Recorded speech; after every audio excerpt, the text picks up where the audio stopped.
Imagine a man who can convince anyone of anything. He's charming, helpful, and always ready to help the law. The FBI considered him their golden ticket, an informant capable of uncovering the darkest corners of the criminal underworld. The Bureau paid his bills, provided him with cell phones, and, most importantly, guaranteed him complete immunity. But while suited agents waited for valuable information from him, this man used their resources to hunt people. This is the story of Scott Kimball, the man who turned the Federal Bureau of Investigation into his unwitting accomplice, a serial killer who committed crimes while on the government's payroll. Today, we'll explore how the perfect witness became the perfect predator, and why a system designed to protect him allowed him to kill again and again. Before we continue, I want to say one quick thing. If this video resonated with you and you want to see more stories like this, please support the channel. Your subscription and like are a quiet but incredibly important support that inspires us to create new videos for you. Thank you for being here. And now, let's continue. Scott Lee Kimball wasn't your typical quiet neighbor. His criminal career began not with a knife, but with a checkbook. He was a master con artist, forgery, financial fraud, identity theft. Kimball loved playing other people's roles. In 2002, he was in federal prison for fraud. Most prisoners are simply waiting for release, but Scott was making plans. He understood that to get out early, he needed to make himself useful. He contacted FBI agents and delivered a scoop. His cellmate was planning to murder a key witness. It was a lie, carefully wrapped in plausible details, and the FBI took the bait. In December 2002, Scott Kimball was released from prison. He wasn't just released. He became a paid informant. He was given money for rent, a car, and a phone. His handler, Agent Jonathan Grycom, saw Kimball as the key to high-profile cases. But Grycom made a fatal mistake. He began to sympathize with Scott. He saw him as a reformed criminal eager to serve society. Kimball received what every serial killer dreams of: a shield from the police and resources for travel. It was open season. Kimball's freedom was immediately marred by bloodshed, but no one noticed. Victim number 1, Leanne Emery, 24. January 2003. Kimball convinces his cellmate's family that Leanne is in danger and needs to be hidden in the witness protection program. The trusting girl leaves with Agent Kimball. She is never seen again. He told his family she was safe in another state. Victim number 2, Jennifer Markham, 25. February 2003. Jennifer was the girlfriend of one of the FBI's targets. Kimball was supposed to keep an eye on her. Her car was found abandoned at the Denver airport. Kimball told agents she was likely running away from debt. They believed him. Victim number 3, Kayla White, 19. June 2003. Kayla was pregnant. She sought support and found it in good Uncle Scott. She disappeared after telling friends she was going to meet Kimball. Victim number 4, Terry Kimball, 60. August 2004. Scott's own uncle. Terry had money, an inheritance and savings. Scott convinced him to go on a trip with him. Only Scott returned home. He sent letters to all relatives in his uncle's name, stating that he had decided to start a new life in Mexico with a young girlfriend. How did he do it? Every time the local police asked questions or saw Kimball's name associated with a missing persons case, the FBI intervened. "Leave him alone. He's our man. He's working on a secret case." Kimball literally killed under the cover of a federal badge. Scott Kimball's unique trait was that he didn't have a single signature or ritual, like many serial killers. He was a pragmatic killer. Each crime was committed in a way that made his life as easy as possible, or covered up any traces of fraud. Here are details about how he operated that will add a chill to your scenario. In most of the proven cases, Kimball used firearms. Leanne Emery and Terry Kimball were killed with a shot to the back of the head.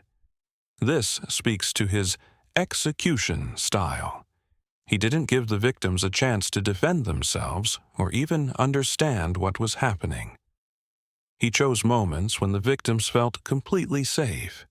For example, during a shared ride or camping, Kimball masterfully exploited the geography of Colorado and Utah. He would take his victims to remote mountainous areas and canyons, such as Big Thompson Canyon. He knew these places like the back of his hand. His strategy was to ensure the body would never be found. Without a body, there was no murder case, and the person would simply be considered missing. Thanks to his status as an FBI informant, he could move freely through these areas without arousing suspicion. Kimball first completely isolated the victim. Leanne Emery's case. He convinced her she was in the witness protection program. He forced her to cut off all ties with family and friends. By the time he pulled the trigger, she was already dead to society because no one was looking for her. Uncle's case. He forced Uncle Terry to sell all his belongings and take the cash.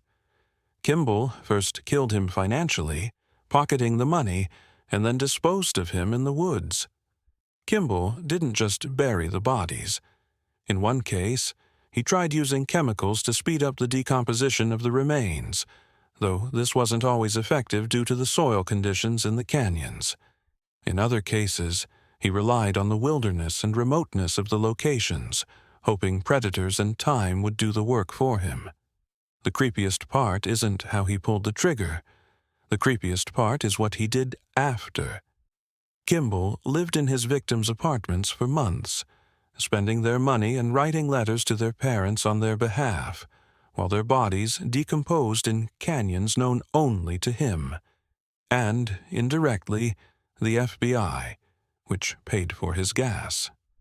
The system began to fail in 2005. Terry Kimball's son, not believing the Mexico story, filed a missing persons report. At the same time, Lafayette detectives, investigating the disappearance of Kayla White, began cross-referencing cell phone tower data. It turned out that Scott Kimball's phone had been in the same locations at the times the women disappeared. But Kimball felt threatened. In 2006, he did the unthinkable. He again tried to manipulate the FBI. He claimed to have discovered a cache of drugs and weapons. But this time, the agents, different ones, not Grisham, began to doubt. When he was finally brought in for questioning, Kimball went on the run. He stole a trailer, armed himself, and went on a chase across several states. He was caught in California. In his car, they found a list of names, maps of remote canyons, and tools that clearly weren't designed for car repair. Investigators realized they weren't just looking at a con man, they were looking at a beast. But there were no bodies. And without bodies, it's hard to prove a murder in Colorado. In 2009, the justice system reached a dead end. Kimball faced years in prison for fraud, but the families of the missing women wanted the truth. Prosecutors made a deal with the devil. If Scott revealed where the bodies were buried, he would receive 70 years instead of life or the death penalty. It was a psychological game. Kimball relished the attention. He led agents into the mountains, into the most remote parts of Colorado and Utah. He walked the trails with a smile, like a tour guide. Leanne Emery's remains were found in Big Thompson Canyon, a bullet in the back of the head. Kayla White was found elsewhere. Uncle Terry's remains were found in an abandoned forest. He never gave up Jennifer Markham. He led investigators by the nose for weeks, giving false locations, simply so he could stay out of jail longer and enjoy the fresh air and food the agents bought him during their expeditions. Scott Kimball is currently far from the places where he committed his crimes. In June 2021, he was secretly transferred from a Colorado state prison. According to the latest reports, he is serving his 70-year sentence at the maximum security federal prison Coleman II, USP Coleman II, in Florida. The official reasons for transfers under an interstate compact are often not disclosed. But in Kimball's case, there are two main theories that would perfectly complement your scenario. 1. Escape attempt. In 2017, while in Sterling State Penitentiary in Colorado, Kimball devised a daring escape plan. He planned to bribe an accomplice on the outside to hijack a helicopter, land it in the prison yard, and pick him up. The plan also included contract killings of witnesses. For this, several years were added to his sentence. 2. Security and isolation. In Colorado, Kimball had become too much of a notorious figure, and his presence was creating problems for the administration. Transferring him to a high-tech federal prison in Florida was a way to completely isolate him from the outside world and his old connections.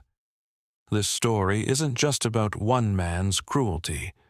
It's about a systemic failure, about how easily security experts can be blinded by their own arrogance. Agent Greikum, who had so much faith in Scott, resigned from the FBI. The Bureau's reputation was damaged for years. How many more victims did Kimball claim? We don't know. His trail stretches across the country. But one thing is certain.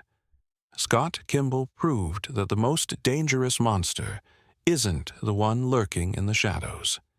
It's the one standing right in front of you, smiling, and holding up a government-issued ID.